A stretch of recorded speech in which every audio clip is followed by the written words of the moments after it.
सभी को नमस्ते। हम लोग बात कर रहे हैं संवेगात्मक विकास की। विभिन्न संवेगों के बारे में हम विस्तार से चर्चा कर रहे हैं। आज हम अपनी बात को आगे बढ़ाएंगे और बात करेंगे दुश्चिंता यानी कि एंग्जाइटी की। ये भी एक तरह का नकारात्मक और अस्वस्थ संवेग है। इसके लिए कहा जाता है कि चिता पर तो मृत व्यक्ति को जलाया जाता है, लेकिन चिंता जो है वो जीवित व्यक्तियों को भी जलाने का काम करती है, उनको अत्यधिक नुकसान पहुंचाने का कार्य करती है। इसी चिंता के कारण से व्यक्ति में सोचने, समझने, तर्क करने, स्मरण करने, विचार प्रक्रिया इत्यादि की क्षमता का क्षय हो जाता है और वो समस्याओं का उचित समाधान सही वक्त पर नहीं ढूंढ पाता है। यथार्थ में देखा जाए तो दुश्चिंता व्यक्ति की एक कष्टप्रद मानसिक स्थिति है, जिसमें वो भविष्य की विपत्तियों की आशंका से व्याकुल और बेचैन रहता है। उसे न रात में नींद आती है न दिन में चैन। दुश्चिंता की जड़ में जो है वो मुख्य रूप से भय, परेशानी और विपत्ति की आशंका छिपी है। लेकिन ये दुश्चिंता या चिंता जो है ये भय से इस रूप में भिन्न है कि ये वर्तमान परिस्थिति एवं उद्दीपक यानी कि स्टिमुलस से संबंधित नहीं होती है। ये भविष्य में होने वाली बातों के लिए व्यक्ति इसमें चिंतित होता है। भविष्य से संबंधित होती है यानी कि पूर्व अनुमानित एंटिसिपेटेड स्टिमुलस इसमें होते हैं, या हम यूँ कह सकते हैं कि इसमें जो भय है वो काल्पनिक है। उसकी आज कोई प्रेजेंस नहीं है उस भय के कारण की, लेकिन भविष्य में ऐसा हो सकता है। सिर्फ इसी कारण से ये भय से अलग हो जाती है और इसको हम चिंता के नाम से जानते हैं। बालकों में दुश्चिंता का प्रादुर्भाव तब होता है जब वो स्कूल जाने लगता है। मेनली बच्चे सबसे ज़्यादा जो चिंतित होने लगते हैं वो स्कूल प्रारंभ होने के बाद होते हैं। उसके पहले उनमें ये चिंता का भाव इतना ज़्यादा नहीं होता है। जैसे जैसे वे बड़े होते हैं, उनकी कल्पना शक्ति का विकास होता है, वैसे वैसे उनमें ये दुश्चिंता बढ़ने लगती है। वय संधि और किशोरावस्था में ये दुश्चिंता अपने चरम पर पाई जाती है, क्योंकि इस समय बालकों को गृह कार्य के साथ में विद्यालय में पढ़ाई और घर, परिवार, समाज तथा शिक्षकों की सभी की अपेक्षाएं उनसे बढ़ जाती हैं और बालक उन सभी स्थानों पर अपना प्रदर्शन करने में कई बार असमर्थ होता है, तो वो उसकी चिंता का कारण बन जाता है। जो इसके मुख्य कारण हैं उसमें जो सबसे इम्पॉर्टेंट है वो काल्पनिक भय ही है, क्योंकि बालक भविष्य के बारे में सोच सोच करके डरता है। जैसे अगर परीक्षा में कम अंक आएंगे तो माता पिता डांटेंगे या पिटाई करेंगे, या कक्षा के साथी मेरा मजाक बनाएंगे। फिर परिवार का तनावपूर्ण और कलहपूर्ण जो वातावरण होता है वो भी बच्चों में दुश्चिंता को उत्पन्न करता है। फिर बालक अगर समय पर अपनी पढ़ाई पूरी नहीं कर पाता, उसका कोर्स अगर पूरा नहीं हुआ है, तो परीक्षा के दिनों में उसको चिंता होने लगती है। उसको अपने शिक्षकों से भी डर लगने लगता है, चिंता सताती है उसको कि क्या पता टीचर्स डांटेंगे इत्यादि। फिर असुरक्षा की भावना कि मालूम ही नहीं है कि हम ये काम आगे कर पाएंगे, एक तरह से असुरक्षा की भावना रहती है। फिर सामाजिक समायोजन अगर ठीक से नहीं कर पाए और बार बार परीक्षा में अगर असफल होते हैं तो ये दुश्चिंता बढ़ जाती है। इसका प्रदर्शन, इस एंग्जाइटी या दुश्चिंता का प्रदर्शन बच्चा कैसे करता है? अधिकांश बच्चे जब ज़्यादा चिंतित होते हैं तो खाना पीना छोड़ देते हैं, अकेले रहना पसंद करते हैं, अपने आप को अकेला या लोनली महसूस करते हैं, असहाय महसूस करते हैं और उसके फलस्वरूप अटपटा व्यवहार करने लगते हैं। उनमें व्यग्रता एवं बेचैनी हो जाती है, असुरक्षित महसूस करते हैं, आत्मविश्वास में कमी आ जाती है और कई बार इस दुश्चिंता के कारण बच्चा क्रोधित एवं चिड़चिड़ा हो जाता है, निराश, उदास रहने लगता है और बोरियत उसके जीवन का हिस्सा बन जाती है। समूह में रहना कम पसंद करता है, उसको समूह में जाना अच्छा नहीं लगता, समाज में भी वो अपनी बेहतर जगह नहीं बना पाता है। कुछ बच्चे जो है वो दिवा स्वप्न यानी कि डे ड्रीमिंग, कि दिन भर अपने ख्यालों में गुम हैं, अपने आप में व्यस्त हैं, केवल कल्पना लोक में ही विचरण करते रहते हैं।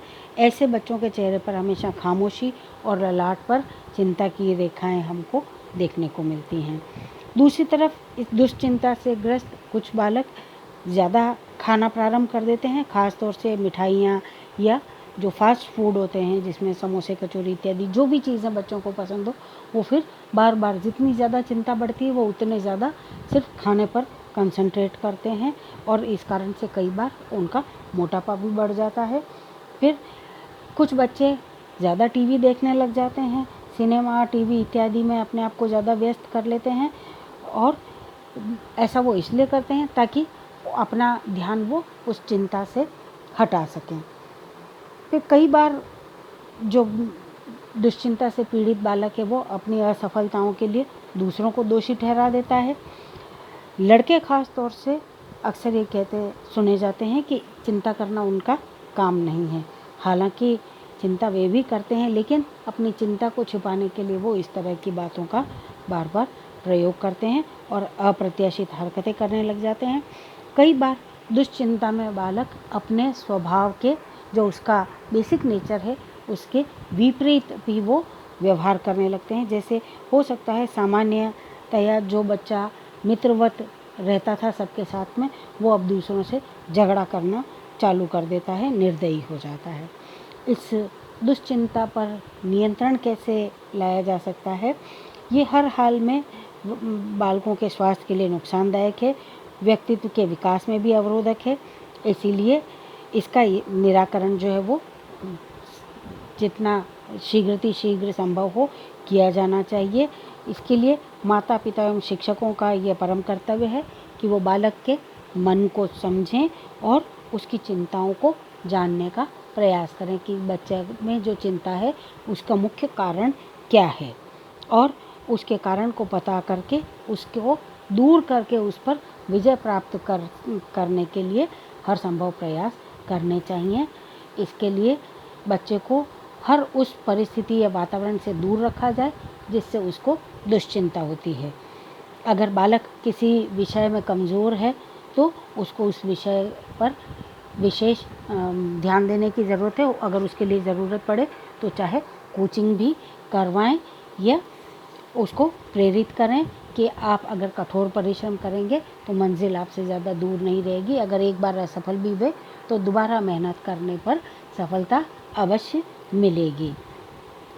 और बालक में सकारात्मक सोच उसकी बनाने का प्रयास किया जाए कि काम करना हमारा कर्तव्य है।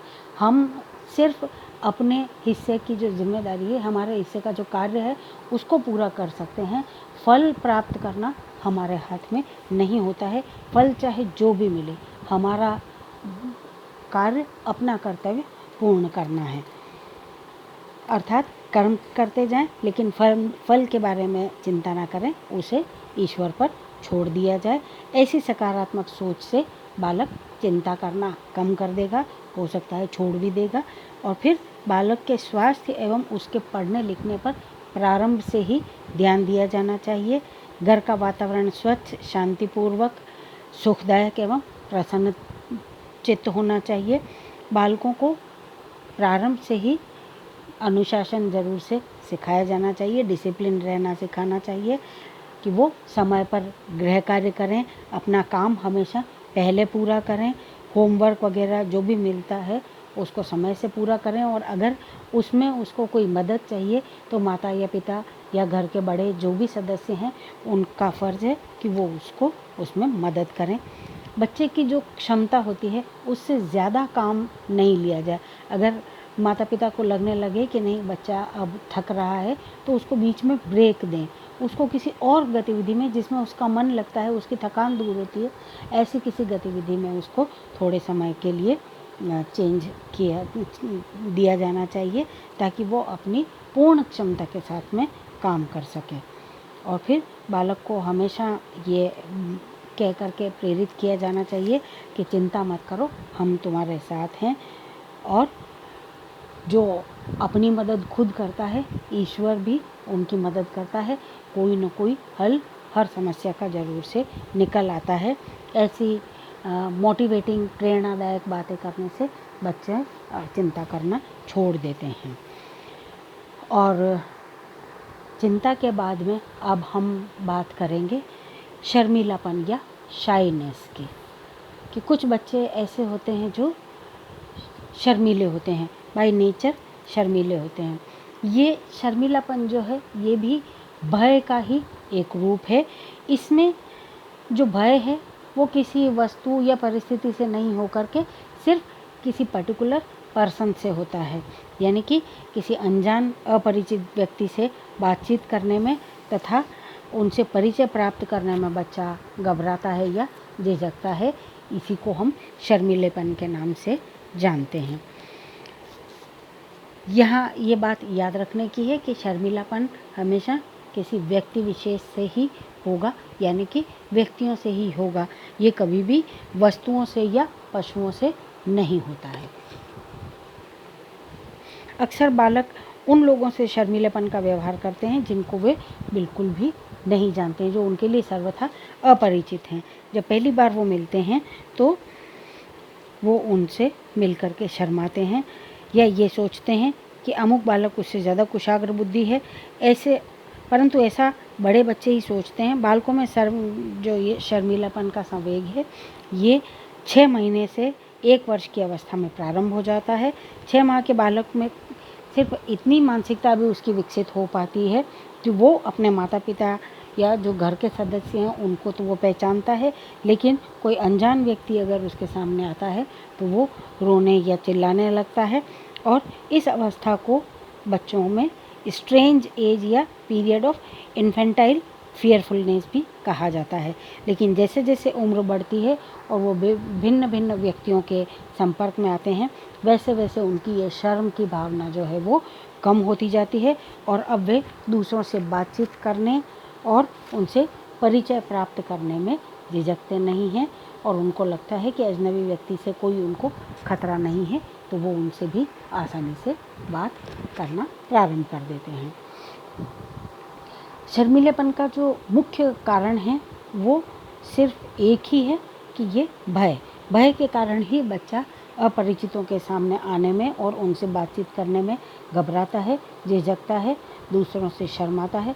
और ख़ास तौर से भारतीय स्त्रियों में तो जब लड़की का विवाह होता है और जब वो पहली बार अपने ससुराल जाती है, उस समय ये शर्मीलापन, या हम यूँ कह सकते हैं कि जो नई नवेली दुल्हन होती है उसमें ये शर्मीलापन चरम पर पाया जाता है। वो क्योंकि अपरिचितों के बीच में गई है तो कई बार उस कारण से उसको बहुत परेशानी का सामना भी करना पड़ता है।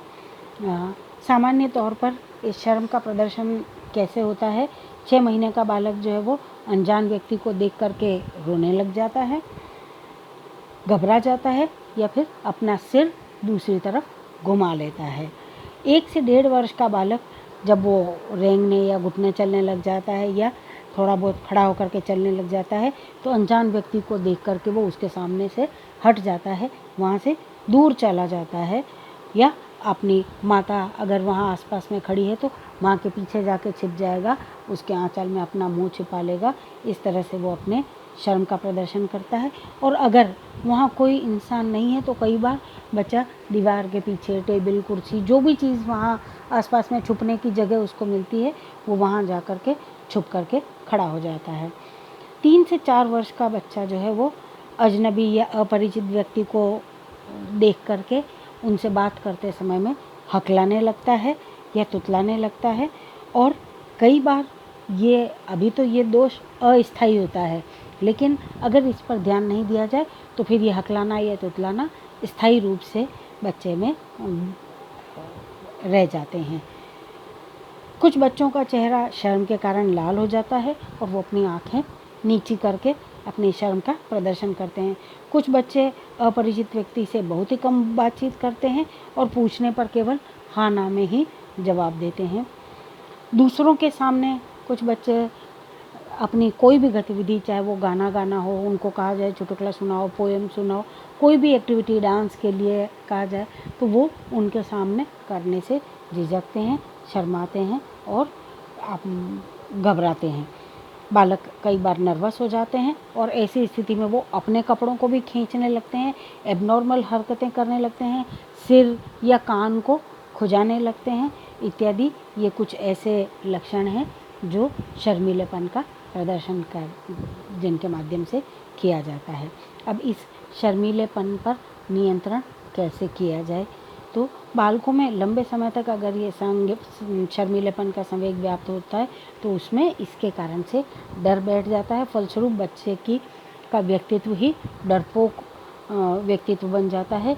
इसलिए अक्सर ये देखा गया है कि जब शर्मीलेपन के कारण बच्चा दूसरों से बातचीत नहीं करता तो दूसरे बालक भी उससे बोलना बंद कर देते हैं या कम कर देते हैं। ऐसी स्थिति में बच्चा और ज़्यादा अकेला हो जाता है और सूनेपन का अनुभव करता है। दूसरे बालक उसके साथ घुल मिल नहीं पाते, इसलिए वो अपने खेल के साथियों के साथ भी आसानी से या क्लास के बच्चों के साथ भी समायोजन नहीं कर पाता है। फलस्वरूप उसको अपने पूरे ग्रुप से उपेक्षा मिलने लग जाती है और वो तिरस्कृत महसूस करता है। इसीलिए ये बहुत ज़रूरी है कि बच्चों को इस शर्मीलेपन के संवेग से निजात दिलाई जाए। इसके लिए वो जब भी जहाँ भी कहीं जाएं तो पार्टी, उत्सव, मेला, बाज़ार इत्यादि, तो पेरेंट्स या माता पिता अपने बच्चों को भी अपने साथ लेकर के जाएं।